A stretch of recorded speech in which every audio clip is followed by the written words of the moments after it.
My name is Dr. Zia. I began with Dr. Shumanto in 2012. I believe I was one of the first people to join the evening courses on Thursdays. I mean, we were the first group actually. It's been a very long journey from 2012 to 2017, and it feels good to cross the, end the race, cross the line, be with him at this time. Anyway, the course, you guys, I don't know how from where you began or where you didn't begin, but the course itself is excellent. I will recommend it to anybody, anywhere, any place, anytime. Dr. Shumanto, from the very beginning, part one, when we were doing part one, he gave us these notes and he kept on, asking us to mark these questions. Ashbe yeta. Those were the points that actually came in the examination.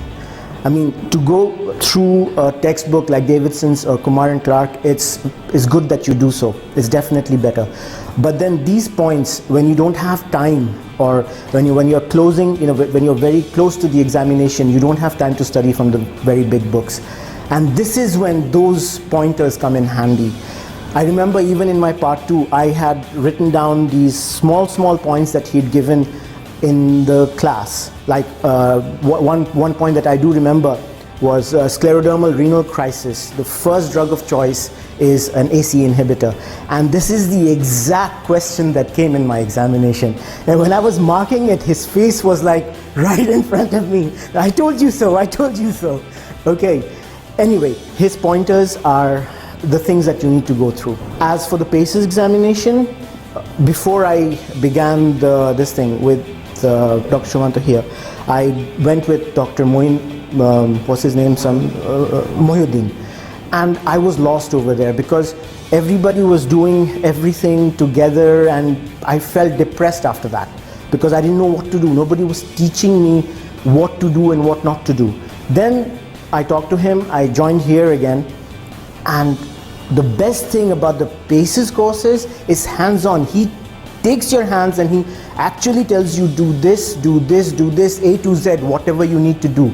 In the PACES examination, that's what's there. If you do this course, I don't think you need anything for the examination purposes. I'm talking about station 1, station 3 and station 5 here.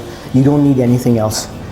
The station 2 and 4 is practice and whatever his protocol of DABDA, that is what you need.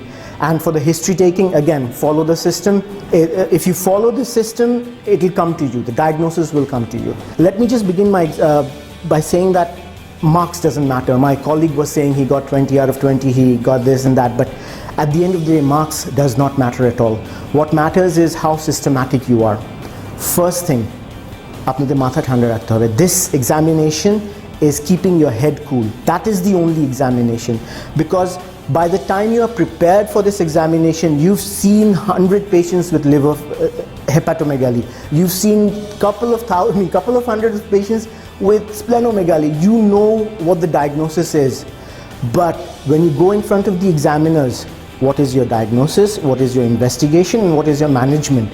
These are the only 3 things that they are going to ask. And sometimes they won't even go to management. They're just going to say, what is your diagnosis? You say this diagnosis is this, and this. How will you manage this patient, or how will you investigate your patient? One thing that he has given us, like we've written down the notes about how to make the presentation. These days, what I'm seeing is, I try to do that in the examination. I begin with saying the patient is comfortable at rest, blah, blah, blah, blah, blah. They say, we don't want this. Tell me your positive findings. That's when you get shaky, because you have to think about what you got in the examination and present it that way. So just confidence, and he is the best person to show us confidence. He is I guess that's where we get it from anyway. As for Dr. Shumanto, I am eternally indebted to him. I began over here, and as I said, it feels good to cross the finishing line, and I wish you good luck. Thank you. Thank you.